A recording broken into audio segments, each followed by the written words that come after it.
is office etiquette. Certain things that you need to keep in mind when it comes to office etiquette. Number one is on time. Please respect time. Time is more important than money. Time is more important than a lot of things, because money can go and come back, but your time, if it goes, it's not going to come back ever. Alright, so remember, respect time. Be on time always. If people tell you 2 o'clock, be there by 2 o'clock. In fact, I've taught you to be there by 1:45 and not 2 o'clock. Okay, and then next thing you can do is, even if you're running late for some reason, if it has happened, just remember that you need to call them up and inform that you're running late. One, you should avoid doing anything which can make you be late. But then if it just so happens, because of traffic and unpredictable situations, then people will understand it if you don't do it very often.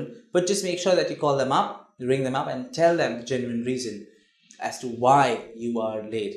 And after you've informed them, just make sure that once in a while, if it's a genuine thing, it's fine.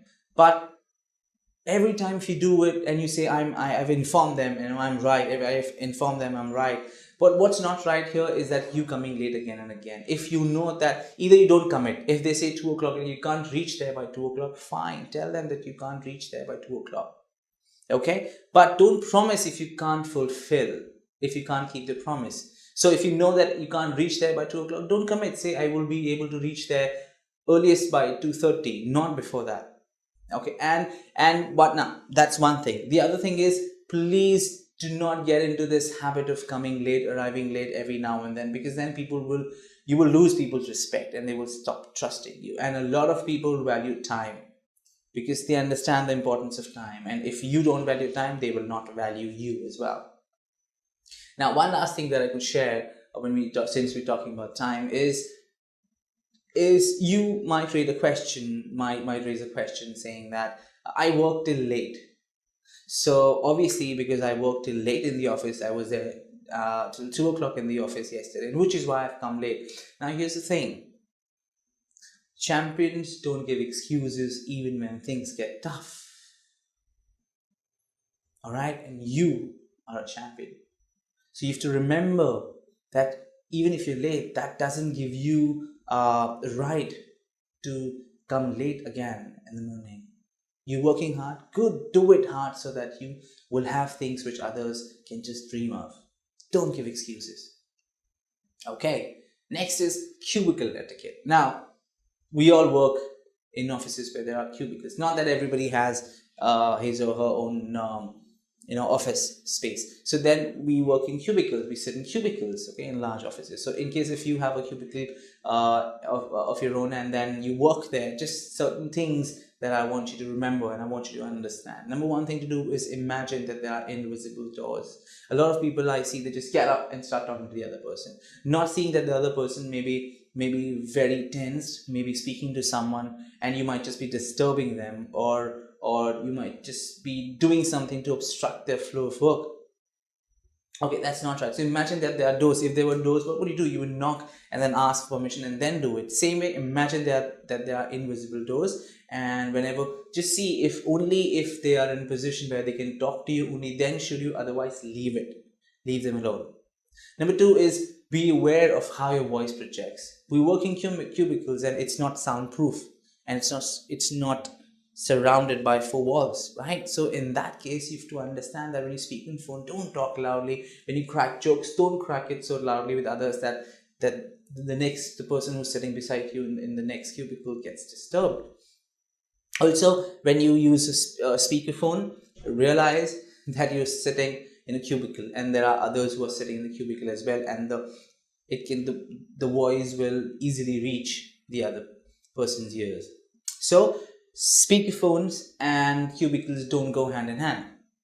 So my point here is, whenever you want to talk, just lift the receiver and talk. Or if you're on a phone, just speak slowly and calmly, or get out to a space where there's nobody, let's say at the reception or out in the lobby, and there you can speak. But here, just make sure that you don't speak on the speakerphone at all. Also, you will at times realize that when people are working, there are moments of success, there are moments of failure, there are moments of happiness, there are moments of sadness, there are moments of excitement, there are moments of pain. Okay, so what you must remember is sometimes you will see that somebody may be in such a state of mind. If they are sad, or if they are thinking something, or they are in deep thoughts, please just leave them alone. Please leave them alone, and don't just go and just keep talking, or just keep trying to have conversations. It does not look good at all, and just leave them with their state of mind. If they need help, they will come to you and they will ask for it. Obviously, if somebody's crying, then or something severe happens, obviously you can go there and speak to them and try and figure out a solution for their problem if you can. But otherwise, just leave people, give them the space they need. Everybody needs their personal space. Please remember that. Okay, and also I don't have to say this, but then you will know it, but then still it's my job to just remind you that whenever somebody's on the phone, please do not distract them. Okay, when I say distraction, it can mean that they're on phone and you won't talk to them, or if they're on phone, you are speaking to someone, you're loud enough that they have difficulty in listening. And what they're doing is they're trying to shove phone even closer to their ears, is because you are talking so loudly. And they won't say it, but then nobody likes it. Even you won't like it, right? Okay, cubicle etiquette. Like I said, avoid loud conversations, especially of a person. If you're speaking to someone in person, your friends and your relatives, don't be very, very loud. That's not look good. Okay. Okay. Now, what else? Remember to not wear very strong perfume or cologne. Some people are allergic to it, and some people start feeling uneasy. I remember once that I was traveling in a train, and there was this gentleman who was wearing this perfume. It was so loud, and it just made me feel restless and uncomfortable. Now I couldn't help it. I just walked and sat across him. I couldn't bear it, and after some time, I actually went and stood near the gate. That's the thing, you can't help it.